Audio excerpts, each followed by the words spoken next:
city across the globe that has got a park, a national park, right inside it. That you can come to Nairobi, go book yourself in Serena Hotel, or go to... With Whoop, start improving your fitness from day one with real-time insights. You can actually go and have a safari, have a game ride within a city. The humongous element of the well-being of our population being contributed by such natural habitats, Mr. Speaker, cannot be understated. So it is critical that as we look at construction in general, infrastructure, housing, as well as commercial buildings in this country, we must be able to protect our biodiversity, Mr. Speaker. And therefore, this bill will do exactly that if you look at under that first schedule.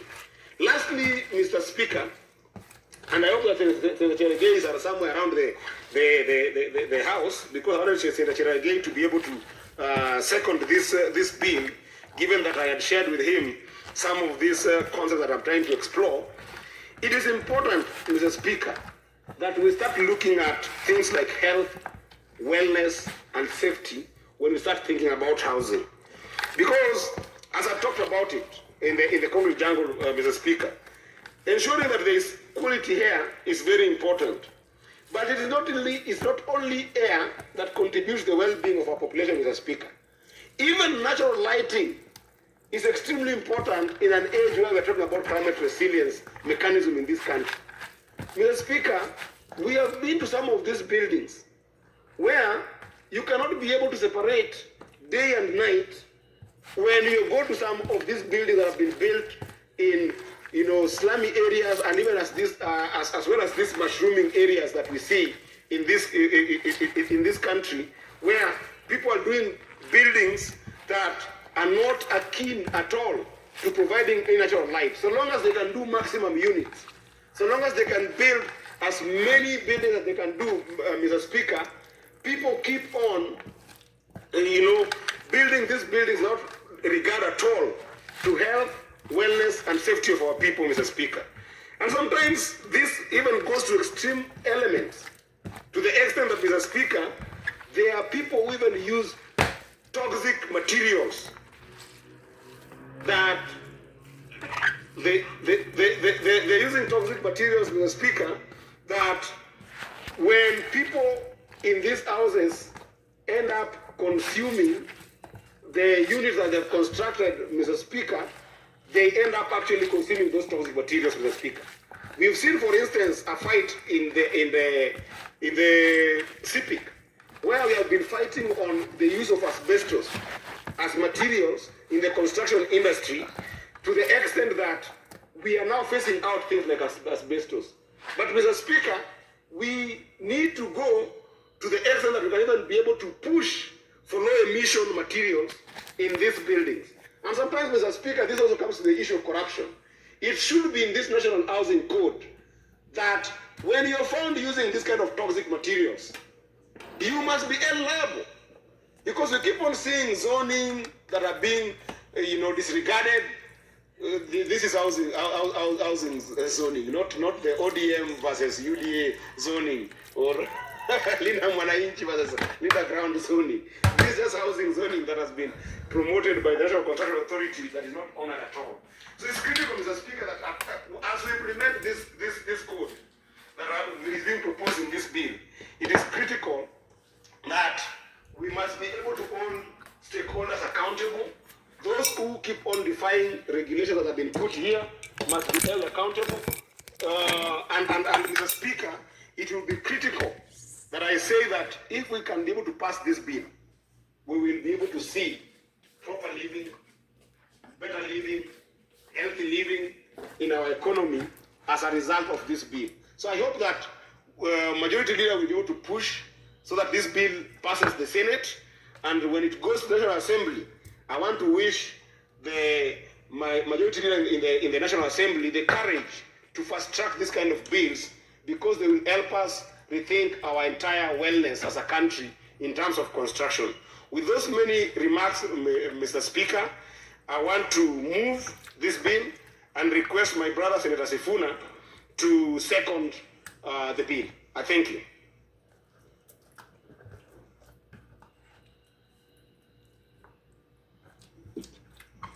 Thank you, Honorable Speaker. I rise to second the bill by Senator Eddie Okech on the National Construction Authority. Honorable Speaker, unfortunately, when he was moving, I was still attending to the students from the Catholic University, but we're finished. It is a pretty straightforward amendment, Honorable Speaker. As I've said, every time that I speak on a bill, you have to start with the memorandum of objects and reasons to understand what the sponsor of the bill is trying to cure. So, Honorable Speaker, if you look at the memorandum of reasons and objects, it says that the object of this bill is to amend the National Construction Authority Act, Cap 118, to include provisions related to environmentally sustainable construction practices and resilience against climate change within the construction industry.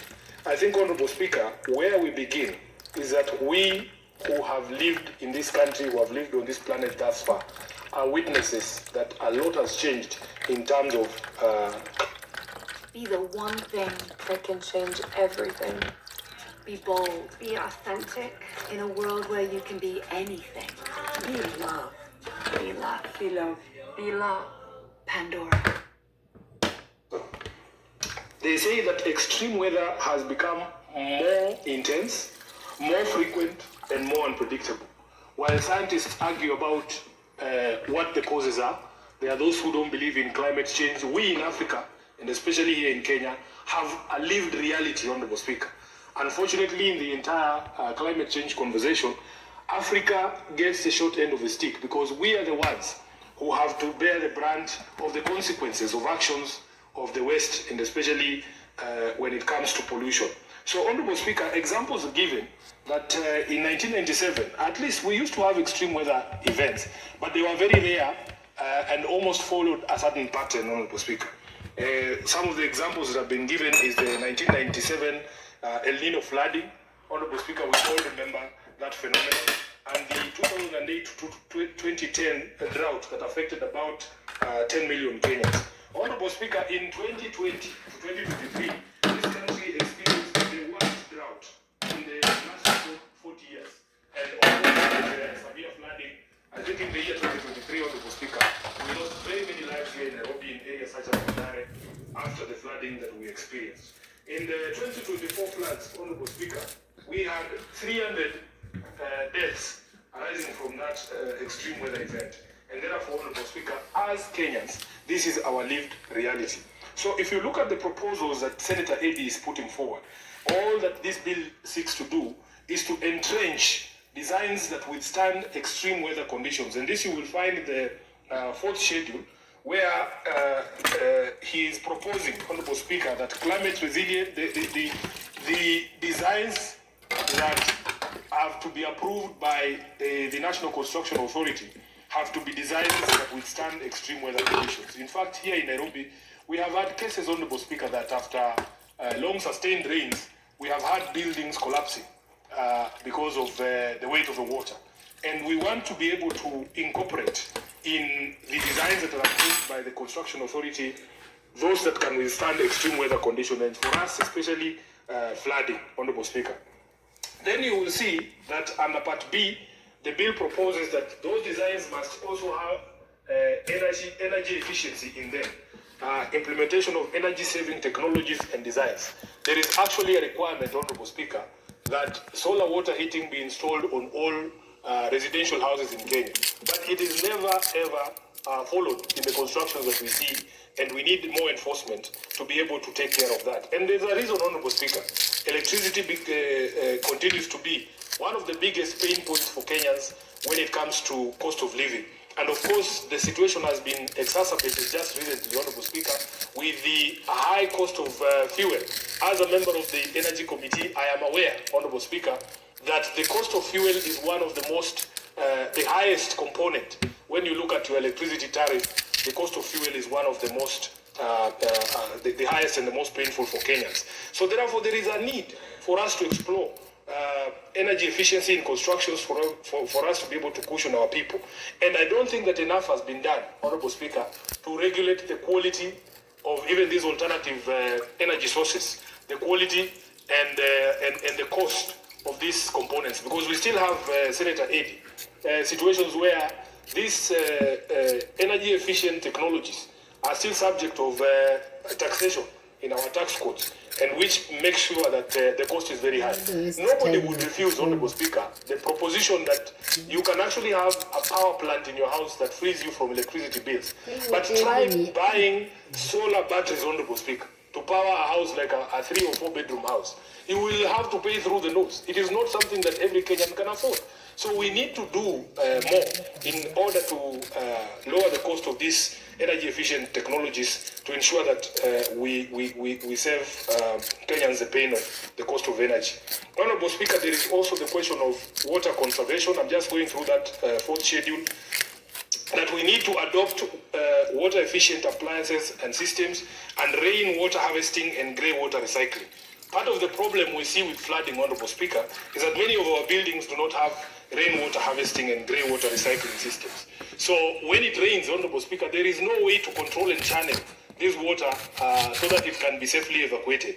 And I am happy that the bill proposes that we should have an amendment to the building code so that we adopt those water efficient systems.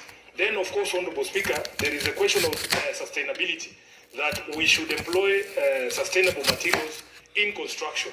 This cannot be gainsaid, Honorable Speaker, because the planet is grappling with a lot of waste, and we need to find a way to be able to reutilize that. So you can see the bill proposes the use of recycled, renewable and locally sourced materials, and this will also contribute, Honorable Speaker, to a greener Kenya and also to promote local industry. One of the things that I have noticed, Honorable Speaker, if you go to many of the constructions that are happening, a lot of the material that goes into these buildings is shipped, and especially from China. You can imagine, Honorable Speaker, you go to many of these apartments you see coming up in Kilimani and in the other areas.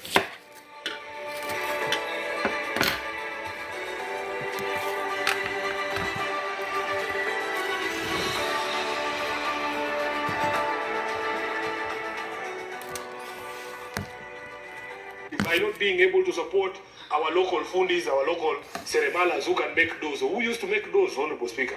So if this bill passes, we are hoping that we can reverse that trend and give priority to locally sourced materials. Of course, we have to up our game, Senator Eddy, in terms of efficiency of manufacturing, in terms of putting out all this material that is required so that you don't delay construction. You have to address the issues of quality and so on and so forth. We also don't want to put our forests in further peril, and we need to be able to look at all of those things to ensure that we progress without regressing. Then, Honorable Speaker, there is the question of pollution control, measures to reduce air, water and soil pollution during construction, and safe disposal and management of construction waste. I just wanted to touch on one last thing, Honorable Eddy, and through the Speaker, on the question of health and safety. Speaker, you know that Kenya banned asbestos roofing in the year 2006. But as a senator of Nairobi, I know that there are still public institutions, including schools, Honorable Speaker, that continue to have asbestos roofing. So one of the things that we need to agree, although the government told us that there would be a phased removal of asbestos, Honorable Speaker, we still have very many institutions that have asbestos roofing, and yet it was known in the 80s, Honorable Speaker, that asbestos has carcinogenic properties and it causes health risks. There have been other things that have been invented, Senator Eddy, some materials that when they catch fire, the fumes that emanate from there actually make it more difficult for you to survive if you are caught in that environment because of the materials that have been used in order to manufacture them. So the health and safety concerns are there, and the bill addresses the use of non-toxic and low-emission materials, Honorable Speaker, in construction. Overall, Honorable Speaker, and I can see my chair of PAC, who's actually an expert on matters of environment and climate change, has just come into the house. I want to allow him to teach the house and to educate us. Yeah? No, he's an expert. He's an expert, and in fact, when it comes to matters of climate change caucuses in this parliament, he's the head of that caucus. So with those many remarks, Honorable Speaker, I second the bill and congratulate my brother Eddie for this straightforward amendment that is going to cure something that actually is a problem. I thank you, Honorable Speaker.